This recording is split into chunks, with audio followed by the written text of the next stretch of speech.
At 16:45 on March 5, 1942, Lieutenant Commander Harry Linwood Hicks stood on the deck of USS Atik at the Portsmouth Navy Yard in Kittery, Maine, taking command of a ship that had never been built for war.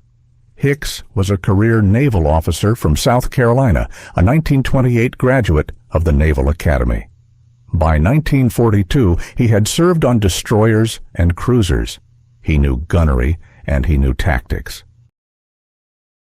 The ship he now commanded, USS Atik, hull number AK-101, was a 30-year-old rusty steam freighter that looked exactly like what it truly was, a slow, unprotected merchant vessel.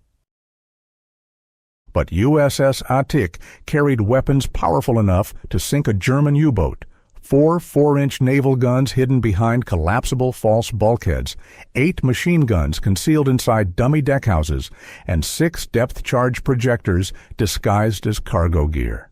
Her holds were packed with pulpwood to keep her afloat after taking torpedo hits. On paper, USS Atik was the merchant steamer SS Villafranca, sailing under the Portuguese flag, traveling alone through U-boat-infested waters. In reality, she was one of America's most secret weapons, a Q-ship, a floating trap designed to lure German submarines to the surface and kill them at close range. Project LQ was born of desperation. On January 19, 1942, President Franklin Roosevelt suggested to Admiral Ernest King, Commander-in-Chief, U.S. Fleet, that Q-ships might help counter the submarine threat. King, skeptical but recognizing a direct nudge from the president when he heard one, treated it as an order and moved immediately. 5 civilian ships were quietly converted into warships at Portsmouth.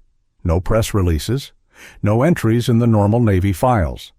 $500,000 were pulled from a contingency fund, ensuring that the expenses would never pass through ordinary procurement channels. All written records went into a single secret file under the personal control of the Chief of Naval Operations. The program existed because German U-boats were sinking American shipping faster than the U.S. could replace it. By January 12, 1942, British intelligence had detected a major concentration of U-boats off the North American coast, from New York to Cape Race. They passed that warning to the U.S. Navy. That same day, Captain Lieutenant Reinhard Hardegen of U-123 torpedoed and sank the British steamer Cyclops 350 miles southeast of Cape Sable, Nova Scotia. 98 people died. Operation Paukenschlag, drumbeat, had begun. For the next 6 weeks, German submarines sank ship after ship within sight of the American shoreline. Tankers exploded and burned while people watched from boardwalks and hotel balconies. Freighters went down within view of lighthouses. Oil slicks and wreckage washed up on tourist beaches. The U-boat captains called it the second happy time. American coastal cities refused to adopt blackouts, fearing damage to tourism and morale. Navigational lights stayed on. Ships sailed alone, fully illuminated, along predictable routes. For U-boat skippers, it was target practice. Between January and March 1942, U-boats sank 137 Allied ships in American waters, over 650,000 tons of shipping, 3 million gallons of fuel and oil, vital supplies, food, weapons, ammunition, lost to the deep. American destroyers and patrol aircraft were tied up escorting North Atlantic convoys. The eastern seaboard was practically undefended. Something had to be done. At Portsmouth Navy Yard, workers spent 3 frantic weeks converting Atik and her sister, ship Asterion. They cut gun ports into her weathered hull, built hydraulic panels that could drop in seconds to reveal the guns, reinforced bulkheads to absorb the recoil of the 4-inch guns, and ran ammunition hoists from the holds up to the hidden gun stations. Everything was disguised as ordinary cargo gear. The Bureau of Ships wanted both Atik and Asterion ready for sea by March 1, 1942. They barely made it on paper, but the ships were far from truly ready for combat. Atik herself was an aging civilian steamer built in 1912. Single-screw, steam engine, top speed 9 knots, no armor, light armament, and that hidden. Her crew had 3 weeks of training. Most had never been in combat. The plan sounded simple in theory. Atik would sail alone through known U-boat hunting grounds, looking like an easy kill. A slow, lonely freighter, unescorted, unarmed. When a U-boat found her, the submarine, following doctrine, would ideally surface to conserve torpedoes and finish her with deck gun fire. Torpedoes were expensive. A plodding tramp freighter wasn't worth wasting them. German skippers preferred to surface, close the range, and use their 88mm or 105mm guns to finish off their prey.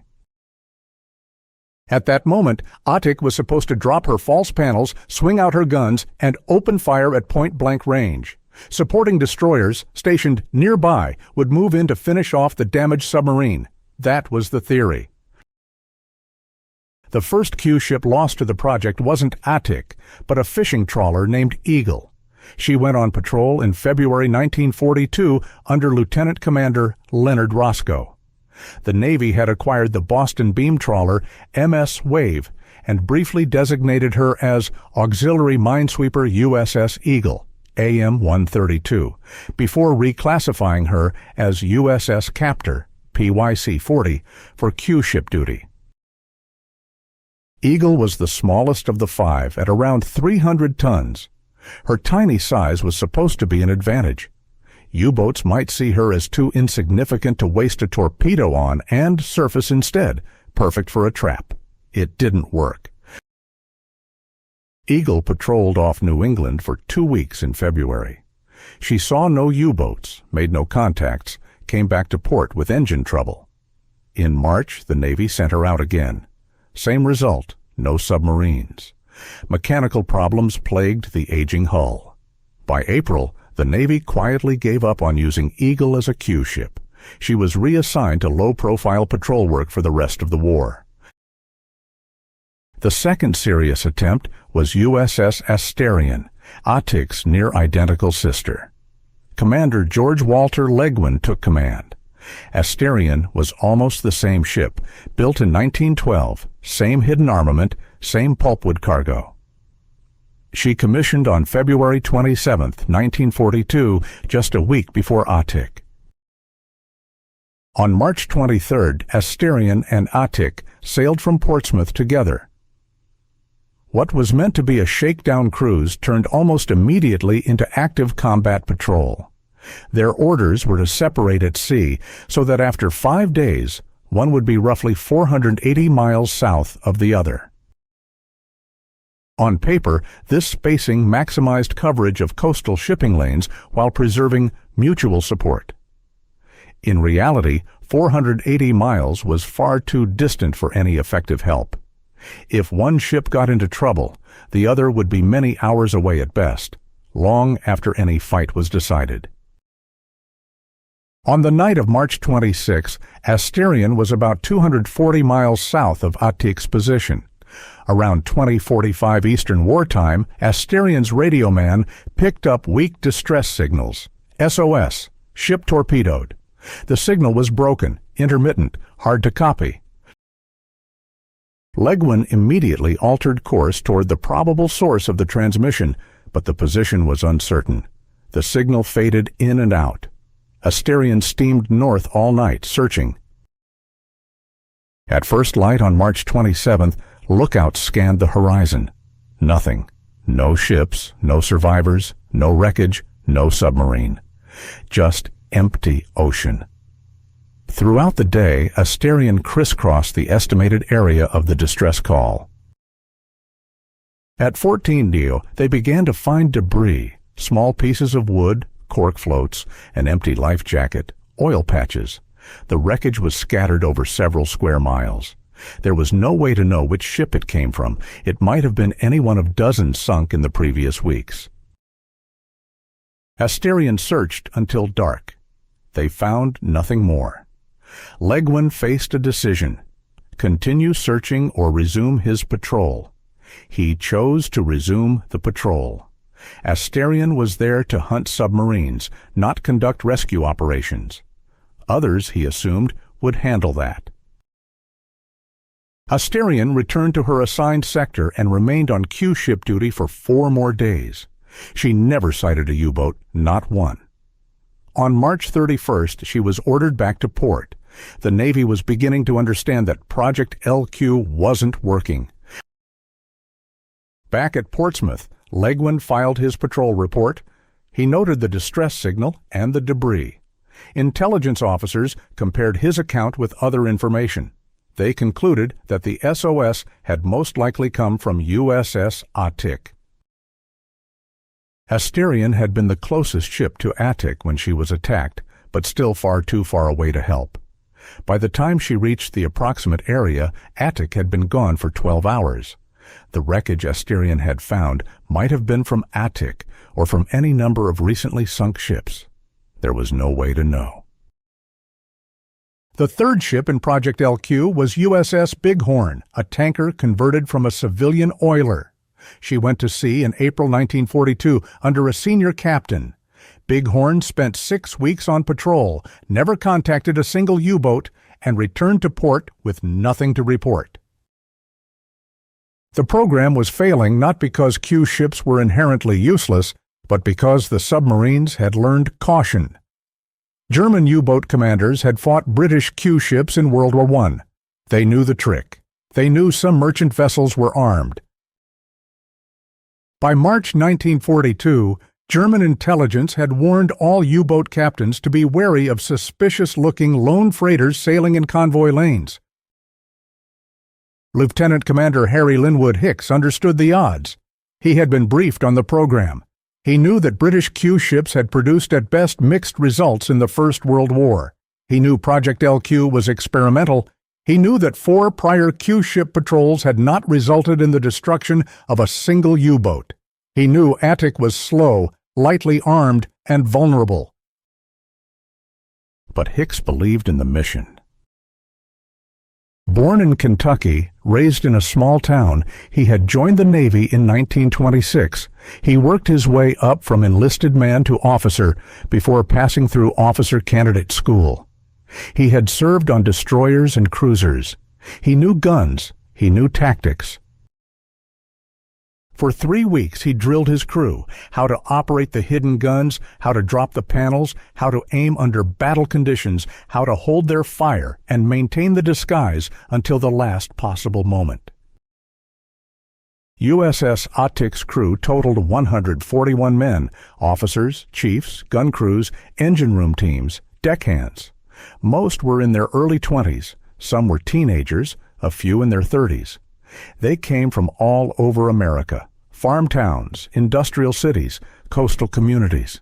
Some had been in the Navy for years, others had enlisted after Pearl Harbor. All of them knew they were sailing into danger.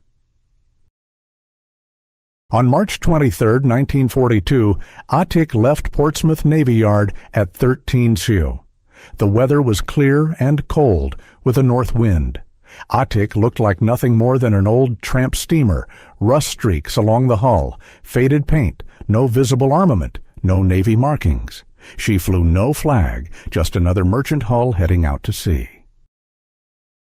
Yard workers watched from the pier as Atik passed the harbor breakwater and disappeared into the Atlantic. All they could do now was wait. The first and only engagement came on the night of March 26, 1942. Atik was steaming alone, 300 miles east of Norfolk, Virginia.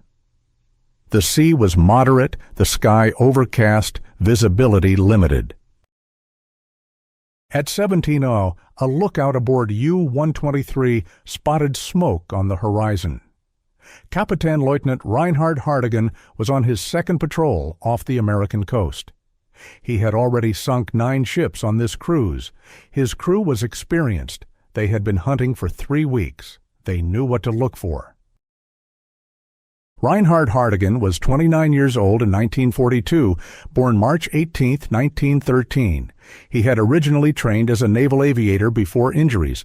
In a crash sent him to the U-boat branch in November 1939. He took command of U-123 in May 1941. By March 1942, he was on his second patrol in American waters and had already established himself as one of Germany's most effective U-boat skippers. On December 23, 1941, U-123 had sailed from Lorient, France, as part of Operation Drumbeat. Admiral Karl Dönitz, commander of the U-boat arm, had selected just 5 long-range type mine submarines for the first wave against the American coast: U-123, U-130, U-66, U-125, and U-109. These boats had the range to cross the Atlantic, operate off the American shoreline for weeks, and return to France. Most German U-boats, the smaller Type 7 boats, could not make that journey and loiter effectively. Hardegen's mission was simple: infiltrate the approaches to New York Harbor and sink as many ships as possible. On January 12, 1942, he sank the British freighter Cyclops off Nova Scotia, starting Operation Drumbeat ahead of schedule. Over the next 3 weeks, he worked south along the American coast, sinking ship after ship: tankers, freighters, cargo steamers. Most were sailing alone, fully lit, along predictable routes. American coastal cities refused blackouts. Navigational lights stayed on. To U-boat captains, it felt insane. Hardegen later wrote in his patrol log that it was unbelievable how unprepared the Americans were. The entire shoreline, he said, was lit like a fairground. Ships were silhouetted perfectly against the glow of coastal cities. On that first Drumbeat patrol, he sank 9 ships for 53,000 tons. He returned to Lorient on February 9, 1942, and received the Knight's Cross. After a brief refit and resupply, U-123 set out again on March 24 for its second patrol. His orders were unchanged: hunt American shipping, sink everything possible, conserve torpedoes when he could, use the deck gun on small unprotected targets, and come home when fuel or ammunition ran low.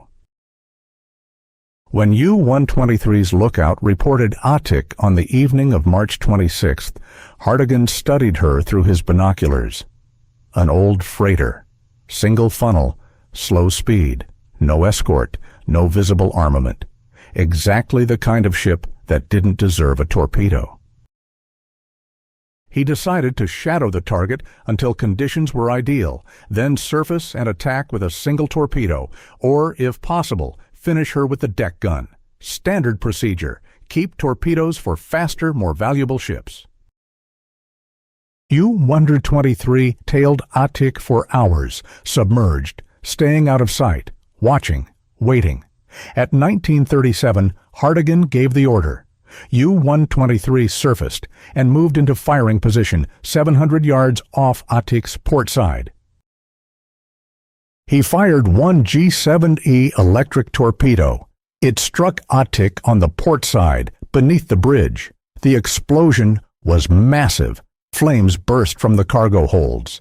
The ship took a slight list to port. Men could be seen running on deck. A lifeboat was lowered on the starboard side. Everything looked like a standard scenario: a helpless merchant ship, grievously hit, the crew abandoning ship. No guns, no defense, just another victim. Hardegen maneuvered U-123 around Atik's stern to finish the job. That was when Hicks gave his order. The hydraulic panels dropped. The 4 4-inch guns swung into position. 8 machine guns erupted. The first 4-inch shell fell short of U-123, throwing up a huge plume. The next shot missed due to deflection. The third flew high. The machine gun tracers swept the U-boat's conning tower. One round struck Fenrich Zursee Fritz Zursee, a midshipman on duty, wounding him in the chest. Hardegen reacted instantly. Full speed ahead, crash dive procedures.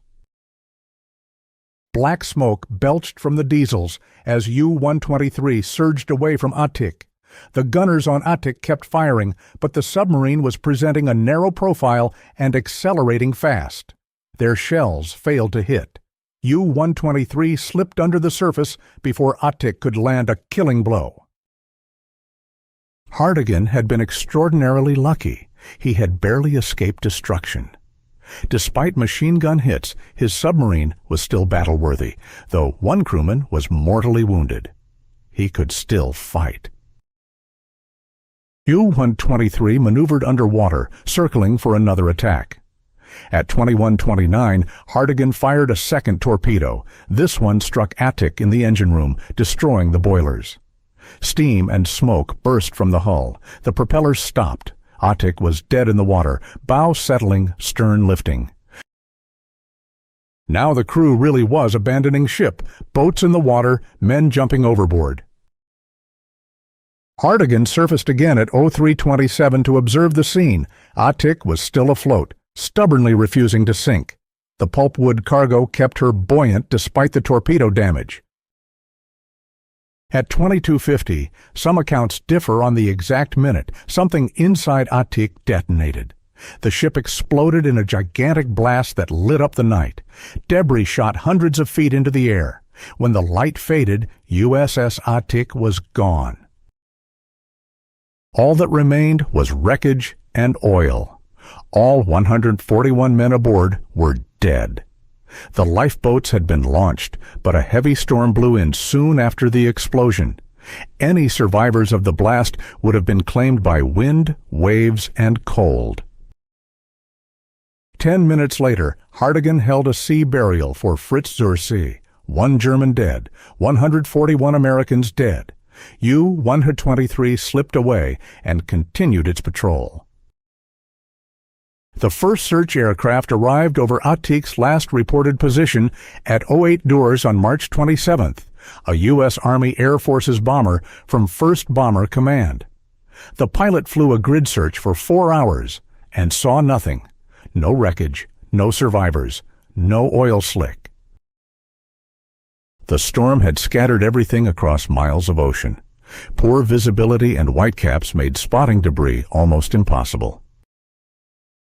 Any one of the resources poured into Q ships would have yielded better results if invested elsewhere. More escorts, more patrol planes, more radar sets.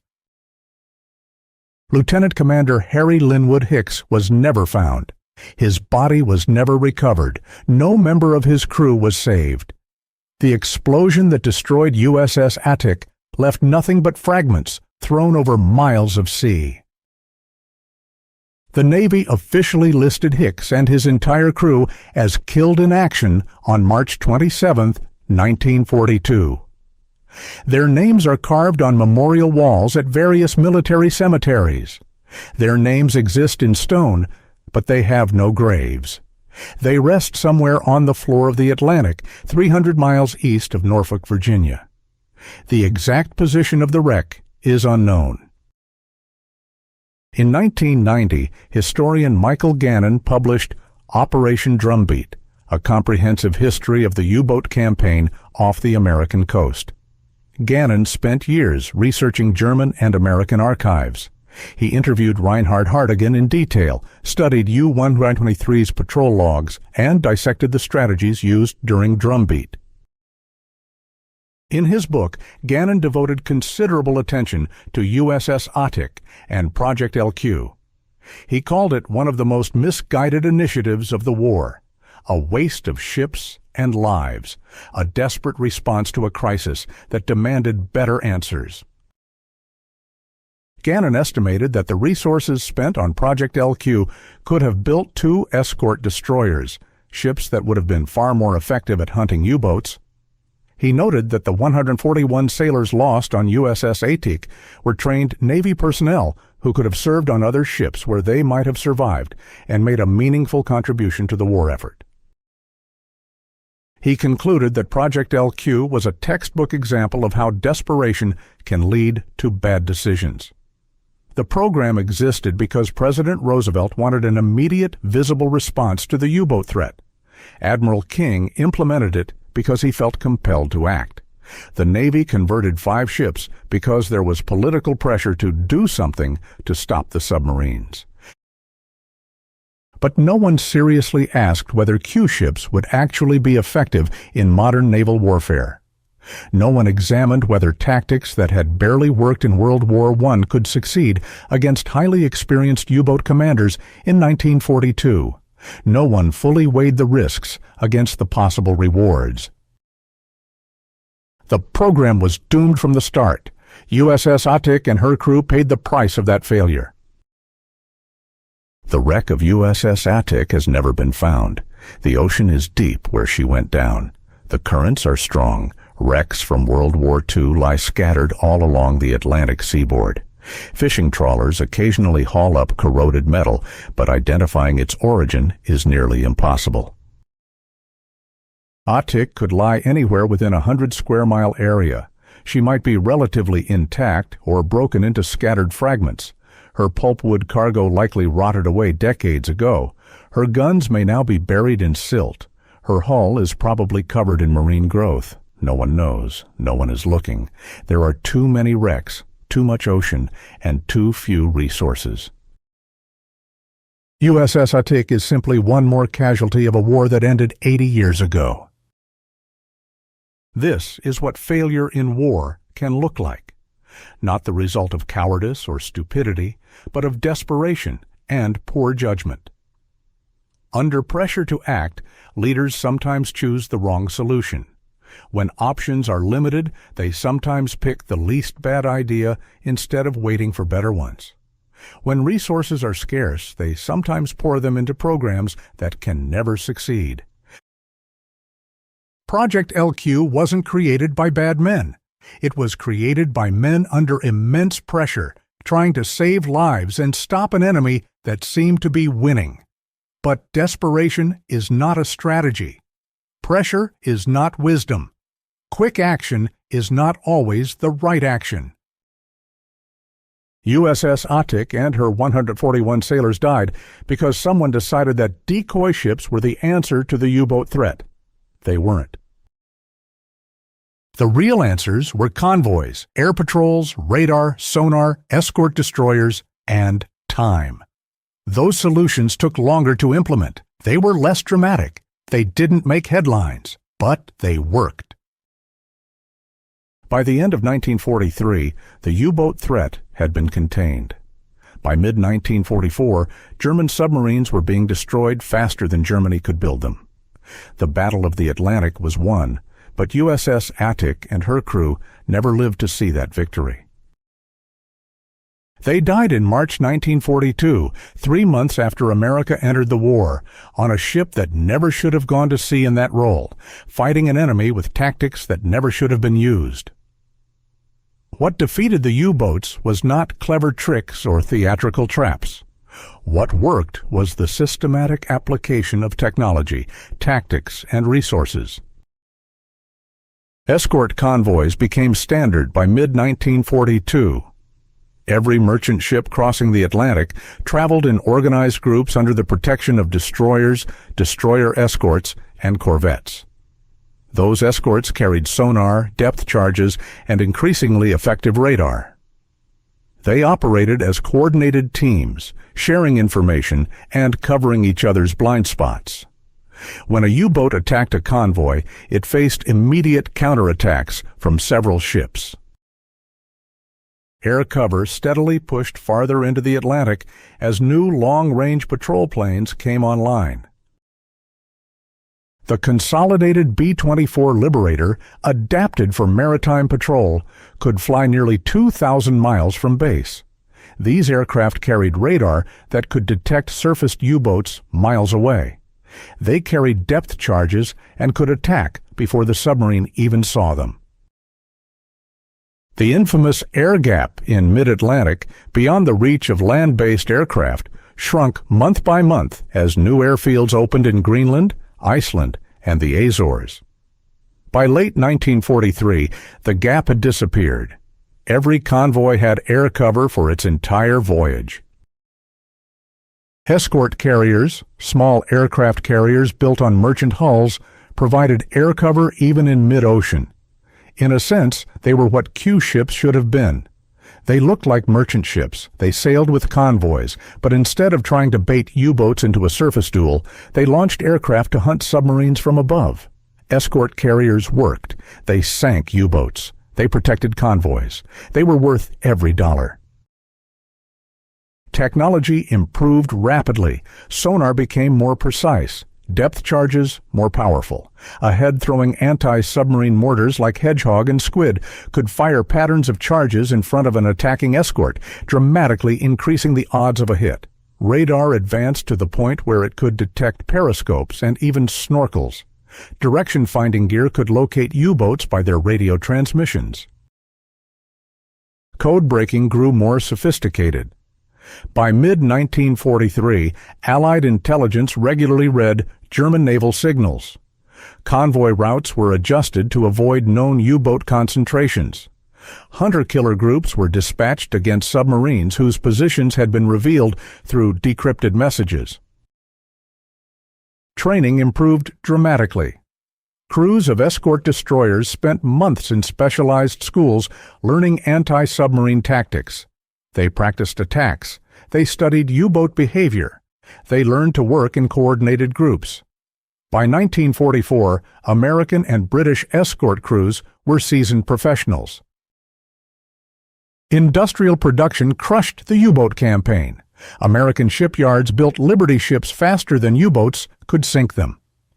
In 1942, the United States launched over 5 million tons of merchant shipping. In 1943, more than 19 million tons. By 1944, Allied shipbuilding outpaced anything U-boats could destroy. Even at their peak in 1942, U-boats sank less than 8 million tons in a year.